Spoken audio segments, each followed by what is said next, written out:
Greetings, respected guests, and welcome to the Washington Center for the Performing Arts. Today's event is not intended to be partisan in any way. Sponsors for this event include Oli Arts Magazine, Bowser's Books, the Northwest Playwrights Alliance, TC Media, and the Washington Center for the Performing Arts. Over the course of the day, a variety of readers from our local government and community will be reading 30 minutes of materials from the document known as the Mueller Report. Each reader has been asked to present the material without commentary, and transitions between speakers will be very brief. When a reader comes to a section of text that has been redacted, they will indicate so by ringing a bell. We hope you find this information useful and enjoyable. Other Western companies. While at L1 board meeting held in Luxembourg in late December 2016, Avin pulled Burt aside and told him that he had spoken to someone high in the Russian government who expressed interest in establishing a communications channel between the Kremlin and the Trump transition team. Avin asked that Burt's help in contacting members of the transition team. Although Burt had been responsible for helping Avin build connections in the past, Burt viewed Avin's request as unusual and outside the normal realm of dealings with Avin. Burt, who is a member of the board of CNI, discussed in Volume 1, Section 4A4, Supra, decided to approach CNI President Dmitry Simes for help facilitating Avin's request, recalling that Simes had some relationship with Kushner. At the time, Simes was lobbying the Trump transition team on Burt's behalf to appoint Burt U.S. ambassador to Russia. Burt contacted Simes by telephone and asked if he could arrange a meeting with Kushner to discuss setting up a high-level communications channel between Putin and the incoming administration. Simes told the office that he declined and stated to Burt that setting up such a channel was not a good idea in light of the media attention surrounding Russia's influence in the U.S. presidential election. According to Simes, he understood that Burt was seeking a secret channel, and Simes did not want CNI to be seen as intermediary between the Russian government and the incoming administration. Based on what Simes had read in the media, he stated that he already had concern that Trump's business connections could be exploited by Russia, and Simes said that he did not want CNI to have any involvement or apparent involvement in facilitating any connection. In an email dated December 22, 2016, Burt recounted for Avin his conversation with Simes. Through a trusted third party, I've reached out to the very influential person I mentioned in Luxembourg concerning Project A. There is an interest and an understanding for the need to establish such a channel. But the individual emphasized that at this moment, with so much intense interest in the Congress and the media over the question of cyber hacking and who ordered what, Project A was too explosive to discuss. The individual agreed to discuss it again after the new year. I trust the individual's instincts on this. If this is unclear or you would like to discuss, don't hesitate to call.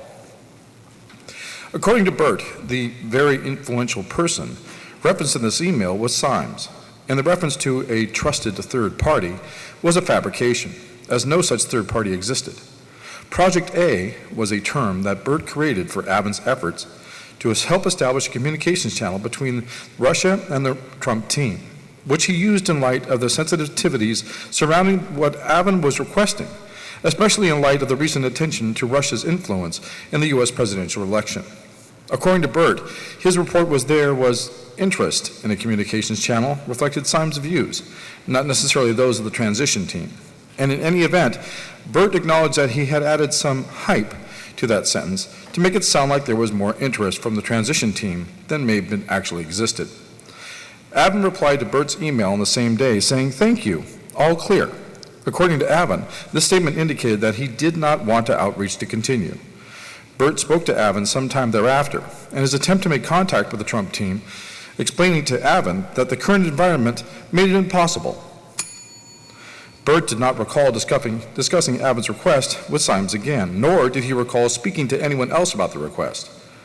In the first quarter of 2017, Avin met again with Putin and other Russian officials. At that meeting, Putin asked that Avin's attempt to build relations with the Trump administration, and Avin recounted his lack of success. Putin continued to inquire about Avin's efforts to connect to the Trump administration in several subsequent quarterly meetings. Avin also told Putin's chief of staff that he had been subpoenaed by the FBI, as part of that conversation, he reported that he had been asked by the FBI about whether he had worked to create a back channel between the Russian government and the Trump administration. According to Avon, the officials showed no emotion in response to this report and did not appear to care. 6. Carter Page contact with Deputy Prime Minister Ardaki Djurkovic. In December 2016, more than 2 months after he was removed from the Trump campaign, former campaign foreign policy advisor Carter Page again visited Moscow in an attempt to pursue business opportunities. According to Konstantin Kamilnik, Paul Manafort's associate, Page also gave individuals in Russia the impression that he had maintained his connections to President-elect Trump.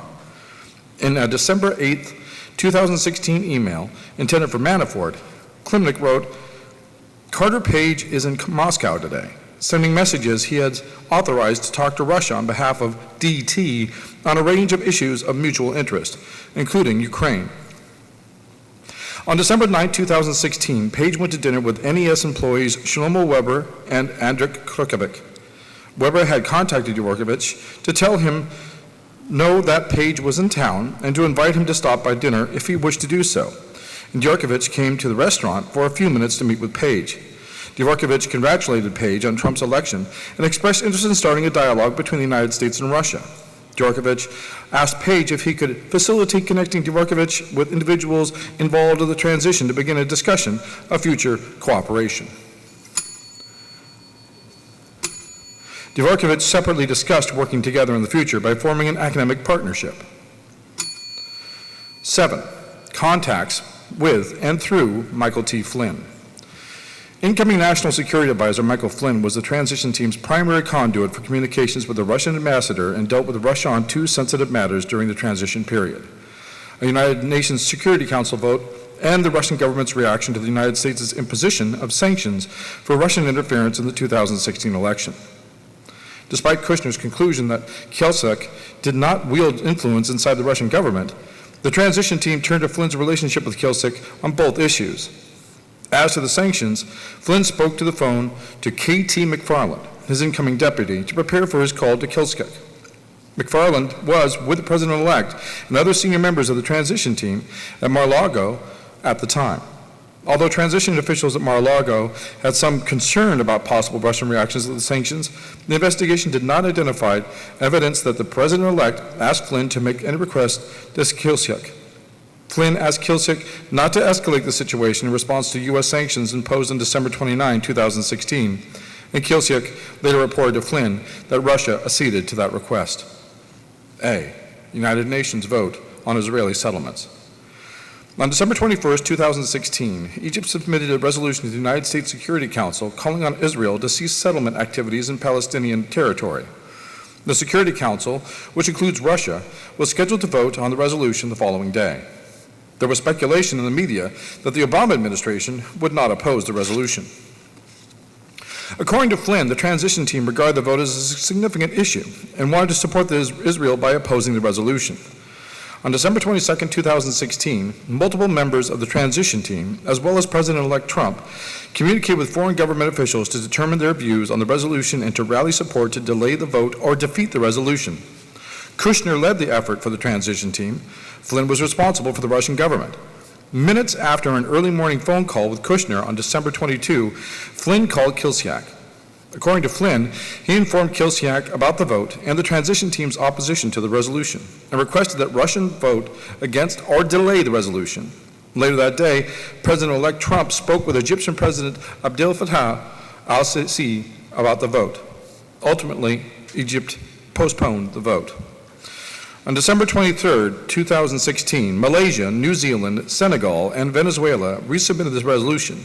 Throughout the day, members of the transition team continued to talk with foreign leaders about the resolution, with Flynn continuing to lead the outreach with the Russian government through Kielcik. When Flynn again spoke with Kielcik, Kielcik informed Flynn that the resolution came to a vote, Russia would not vote against it. The resolution later passed 14-0, with the United States abstaining. B. U.S. sanctions against Russia. Flynn was also the transition team member who spoke with the Russian government when the Obama administration imposed sanctions and other measures against Russia in response to Russia's interference into the 2016 presidential election. On December 28, 2016, then President Obama signed Executive Order 13757, which took effect at 12:01 a.m. the following day and imposed sanctions on 9 Russian individuals and entities. On December 29, 2016, the Obama administration also expelled 35 Russian government officials and closed 2 Russian government-owned compounds in the United States. During the rollout of the sanctions, President-elect Trump and multiple transition team senior officials, including McFarland, Steve Bannon, and Reese Priebus, were staying at the Mar-a-Lago Club in Palm Beach, Florida. Flynn was on vacation in the Dominican Republic, but was in daily contact with McFarland. The transition team and President-elect Trump were concerned that these sanctions would harm the United States' relationship with Russia. Although the details and timing of the sanctions were unknown on December 28, 2016, the media began reporting that retaliatory measures from the Obama administration against Russia were forthcoming. When asked about imposing sanctions on Russia for its alleged interference in the 2016 presidential election, President-elect Trump told the media, quote, "I think we ought to get on with our lives," unquote. Russia initiated the outreach to the transition team. On the evening of December 28, 2016, Kilsiak texted Flynn, "Can you kindly call me back at your convenience?" Flynn did not respond to the text message that evening. Someone from the Russian embassy also called Flynn the next morning at 10:38 a.m., but they did not talk. The sanctions were announced publicly on December 29, 2016. At 1:53 p.m. that day, McFarland began exchanging emails with multiple transition team members and advisors about the impact the sanctions would have on the incoming administration.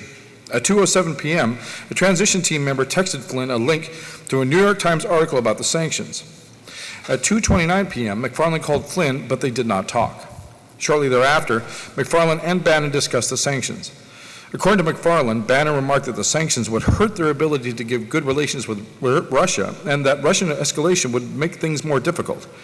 McFarland believes he told Bannon that Flynn was scheduled to talk to Kilsiak later that night. McFarland also believed that she may have discussed the sanctions with Priebus and likewise told him that Flynn was scheduled to talk to Kilsiak that night. At 3:14 p.m., Flynn texted a transition team member who was assisting McFarland. "Time for a call?" The transition team member responded that McFarland was on the phone with Tom Bossert, a transition team senior official, to which Flynn responded, quote, "Tit for tat, W Russia, not good. Russian AMBO reaching out to me today," unquote. Flynn recalled that he chose not to communicate with Kilsiak about the sanctions until he had heard from the team at Mar-a-Lago. He first spoke with Michael Leedon, a transition team member who advised on foreign policy and the national security matters for 20 minutes. Flynn then spoke with McFarland for almost 20 minutes to discuss what, if anything, to communicate with Kilsiak about the sanctions. On that call, McFarland and Flynn discussed the sanctions, including their potential impact on the incoming Trump administration's foreign policy goals. McFarland and Flynn also discussed that transition team members in Mar-a-Lago did not want Russia to escalate the situation. They both understood that Flynn would relay a message to Kilsiak in hopes of making sure the situation would not get out of hand. Immediately after speaking with McFarland, Flynn called and spoke with Kilsiak. Flynn discussed multiple topics with Kilsiak, including the sanctions, scheduling a video teleconference between President-elect Trump and Putin, an upcoming terrorism conference, and Russia's views about the Middle East. With respect to the sanctions, Flynn requested that Russia not escalate the situation, not into a tit for tat, and only respond to the sanctions in a reciprocal manner. Multiple transition team members were aware that Flynn was speaking with Kilsiak that day. In addition to her conversations with Bannon and Reese Priebus at 4:43, McFarland sent an email to transition team members about the sanctions, informing the group that, quote, "Jen, bracket F and bracket Flynn, is talking to Russian ambassador this evening," unquote. Less than an hour later, McFarland briefed President-elect Trump. Bannon, Priebus, Sean Spicer, and other transition team members were present. During the briefing, President-elect Trump asked McFarland if the Russians did it, meaning the intrusions intended to influence the presidential election. McFarland said yes, and President-elect Trump expressed doubt that it was the Russians. McFarland also discussed potential Russian responses to the sanctions and said Russia's response would be an indicator of what the Russians wanted going forward. President-elect Trump opined that the sanctions provided him with leverage to use with the Russians. McFarland recalled that at the end of the meeting, someone may have mentioned to President-elect Trump that Flynn was speaking to the Russian ambassador that evening. After the briefing, Flynn and McFarland spoke over the phone. Flynn reported on the substance of his call with Kilsiak, including their discussion of the sanctions. According to McFarland, Flynn mentioned that the Russian response to the sanctions was not going to be escalatory because they wanted a good relationship with the incoming administration. McFarland also gave Flynn a summary of her recent briefing with President-elect Trump. The next day, December 30, 2016, Russian Foreign Minister Sergei Lavrov remarked that Russia would respond in kind with the sanctions. Putin superseded the comment 2 hours later, releasing a statement that Russia would not take retaliatory measures in response to the sanctions at that time. Hours later, President-elect Trump tweeted, "Great move on delay," parentheses, by V, Putin, end parentheses. Shortly thereafter, Flynn sent a text message to McFarland summarizing his call with Kilsiak from the day before, which he emailed to Kushner, Bannon, Priebus, and other transition team members. The text message and email did not include sanctions as one of the topics discussed with Kilsiak. Flynn told the office that he did not document this discussion of sanctions because it could be perceived as getting in the way of the Obama administration's foreign policy. On December 31, 2016, Kilsiak called Flynn and told him the request had been received at the highest levels and that Russia had chosen not to retaliate to the sanctions in response to his request. 2 hours later, Flynn spoke with McFarland and relayed his conversation with Kilsiak. According to McFarland, Flynn remarked that the Russians wanted a better relationship and the relationship was back on track. Flynn also told McFarland that he believed his phone call had made a difference. McFarland recalled congratulating Flynn in response. Flynn spoke with other transition team members that day, but does not recall whether they discussed the sanctions. Flynn recalled discussing the sanctions with Bannon the next day, and that Bannon appeared to know about Flynn's conversation with Kilsiak. Bannon, for his part, recalled meeting Flynn that day, but said he did not remember discussing sanctions with him. Additional information about Flynn's sanctions-related discussions with Kilsiak and the handling of those discussions by the transition team and the Trump administration is provided in Volume 2 of this report. In sum, the investigation established multiple links between Trump campaign officials and individuals tied to the Russian government. Those links included Russian officers of assistance to the campaign. In some instances, the campaign was receptive to the offer, while in other instances, the campaign officers shied away. Ultimately, the investigation did not establish that the campaign coordinated or conspired with the Russian government in its election interference activities. 5. Prosecution and declination decisions. The appointment order authorized the Special Counsel's Office to, quote, to prosecute federal crimes arising from bracket its end bracket investigation of the matters assigned to it. In deciding whether to exercise its prosecutorial authority, the office has been guided by the principles of federal prosecution set forth in the Justice, formerly U.S. Attorney's Manual. In particular, the office has evaluated whether the conduct of the individuals considered for prosecution constituted a federal offense and whether admissible evidence would probably be sufficient to obtain and sustain a conviction for such an offense. Justice Manual subsection 9-27.220 parentheses 2018 end parentheses, where the answer to those questions was yes, the office further considered whether the prosecution would serve a substantial federal interest. The individuals were subject to effective prosecution in other jurisdiction, and there existed an adequate non-criminal alternative to prosecution. As explained below, those considerations led the office to seek charges against 2 sets of Russian nationals for their roles in perpetuating the active measures social media campaign and computer intrusion operations. The office similarly determined that the contacts between campaign officials and Russia-linked individuals either did not involve the commission of a federal crime or, in the case of campaign finance offenses, that our evidence was not sufficient to obtain and sustain a criminal conviction. At the same time, the office concluded that the principles of federal prosecution supported charging certain individuals connected to the campaign with making false statements or otherwise obstructing the investigation or parallel congressional investigations. A. Russian Active Measures social media campaign. On February 16, 2018, a federal grand jury in the District of Columbia returned an indictment charging 13 Russian nationals and 3 Russian entities, including the Internet Research Agency, IRA, and Concord Management and Consulting, LLC, Concord, with violating U.S. criminal laws in order to interfere with the U.S. elections and political processes. The indictment charges all of the defendants with conspiracy to defraud the United States, count 1, 3 defendants with conspiracy to commit wire fraud and bank fraud, count 2, and 5 defendants with aggravated identity theft, counts 3 through 8. Internet Research Agency indictment, Concord, which is one of the entities charged in the Count 1 conspiracy, entered an appearance through U.S. counsel and moved to dismiss the charge on multiple grounds. And orders and memorandum opinions issued on August 13 and November 15, 2018. The district court denied Concord's motions to dismiss. United States v. Concord Management and Consulting, LLC, 347F, supposition 3D 338, DDC 2018. United States v. Concord Management and Consulting, LLC, 317F, sup 3D 598, DDC 2018. As of this writing, the prosecution of Concord remains ongoing before the U.S. District Court for the District of Columbia. The other defendants remain at large. Although members of the IRA had contact with individuals affiliated with the Trump campaign, the indictment does not charge any Trump campaign official or any other U.S. person with participating in the conspiracy. That is because the investigation did not identify evidence that any U.S. person who coordinated or communicated with the IRA knew that he or she was speaking with Russian nationals engaged in the criminal conspiracy. The office therefore determined that such persons did not have the knowledge or criminal purpose required to charge them in the conspiracy to defraud the United States, count 1, or on a separate count alleging a wire and bank fraud conspiracy involving the IRA and 2 individual Russian nationals, count 2. The office did, however, charge 1 U.S. national for his role in supplying false or stolen bank account numbers that allowed the IRA conspirators to access U.S. online payment systems by circumventing those systems' security features.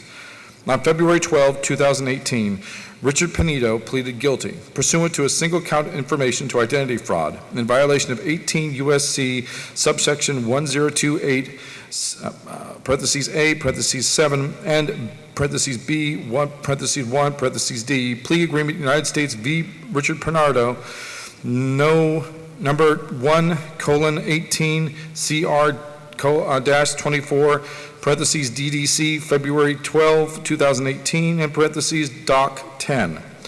The investigation did not establish that Pinedo was aware of the identity of the IRA members who purchased bank account numbers from him. Pinedo's sales of account numbers enabled the IRA members to anonymously access a financial network through which they transacted with U.S. persons and companies. See Gov's sent mem at 3, United States v. Richard Pinedo, no 1:18-CR-24, parentheses DDC, September 26, 2018, Doc 24.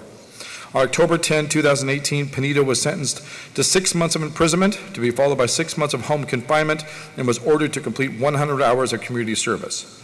B, Russian hacking and dumping operations. 1, Section 1030 computer intrusion conspiracy. A, background. On July 13, 2018, a federal grand jury in the District of Columbia returned an indictment charging Russian military intelligence officers from the GRU with conspiring to hack into various U.S. computers used by the Clinton campaign, DNC, DCCC, and other U.S. persons in violation of 18 U.S.C. subparagraph 1030 and 371, count 1. Committing identity theft and conspiring to commit money laundering in furtherance of that hacking conspiracy in violation of 18 U.S.C. subparagraph 10,028A and 1956 parentheses H in parentheses, counts 2 through 10. And a separate conspiracy to hack into the computers of U.S. persons and entities responsible for the administration of the 2016 U.S. election in violation of 18 U.S.C. subparagraph 1030 and 371, count 11. Nikisho indictment. As of this writing, all 12 defendants remain at large. The Nikisho indictment alleges that the defendants conspired with one another and others to hack into the computers of U.S. persons and entities involved in the 2016 U.S. presidential election, steal documents from those computers, and stage releases of stolen documents to interfere with the election. Nikisho indictment, subparagraph 2. This indictment also describes, in staging the releases, the defendants used the Gussifier 2.0 persona to disseminate documents through WikiLeaks. On July 22, 2016, WikiLeaks released over 20,000 emails and other documents that the hacking conspirators had stolen from the DNC. Nikisho indictment, paragraph 48. In addition, on October 7, 2016, WikiLeaks began releasing emails that some conspirators had stolen from Clinton campaign chairman John Podesta after a successful spear phishing operation. Nikisho indictment, paragraph 49. B, charging decision as to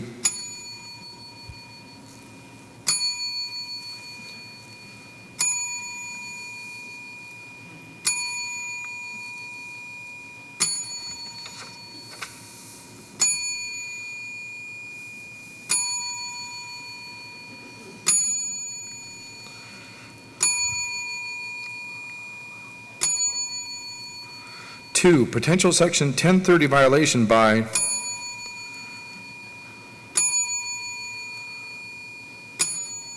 C. United States v. Willis 476F3D1121, 1125 N1, parentheses 10th Sir 2007, parentheses, ends, parentheses, explaining that the 1986 amendments of Section 1030 reflect Congress's desire to reach, quote, intentional acts of unauthorized access rather than mistaken, inadvertent, or careless ones, end quote, end parentheses, quoting S. Rep. 99-432 at 5/1986, in parentheses.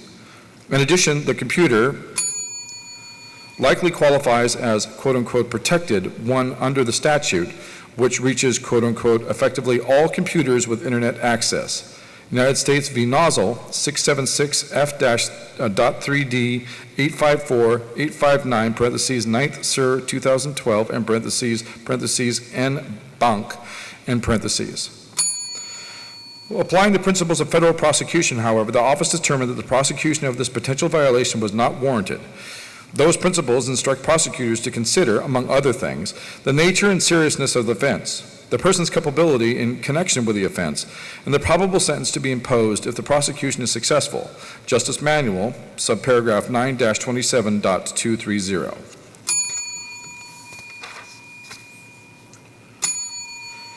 C. Russian government outreach and contacts. As explained in Section 4 above, the office's investigation uncovered evidence numerous links, i.e. contacts, between Trump campaign officials and individuals having or claiming to have ties to the Russian government. The office evaluated the contacts under several sets of federal laws, including conspiracy laws and statutes governing foreign agents who operate in the United States.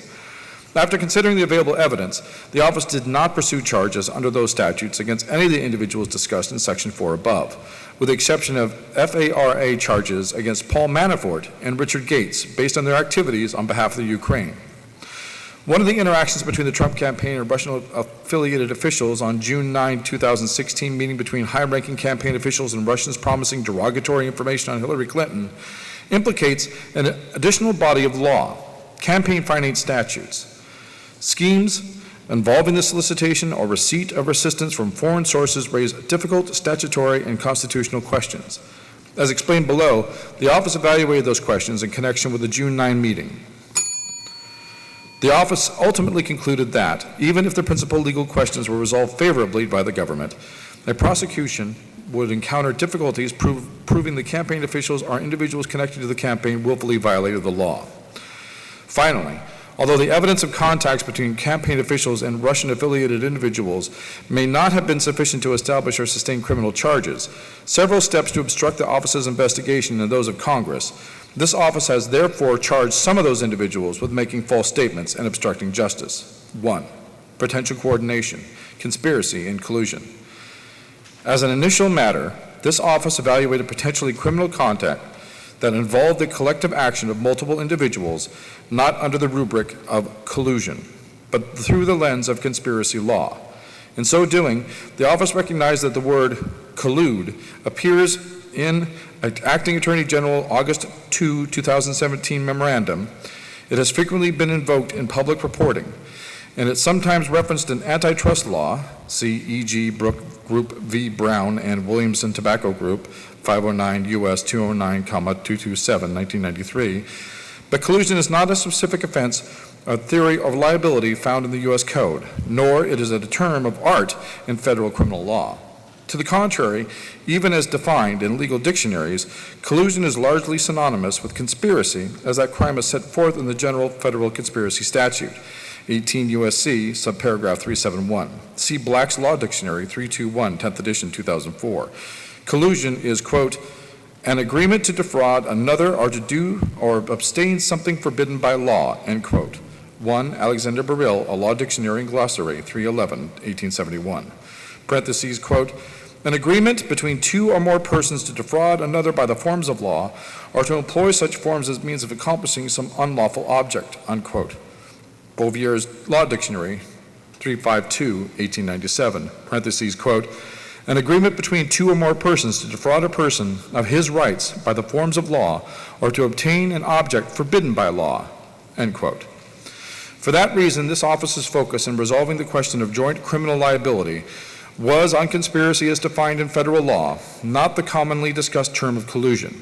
The office considered in particular whether contacts between Trump campaign officials and Russia-linked individuals could trigger liability for the crime of conspiracy, either under statutes that have either own conspiracy language, e.g. 18 U.S.C. subparagraph 1349, 1951a, or under the general conspiracy statute, 18 U.S.C. subparagraph 371.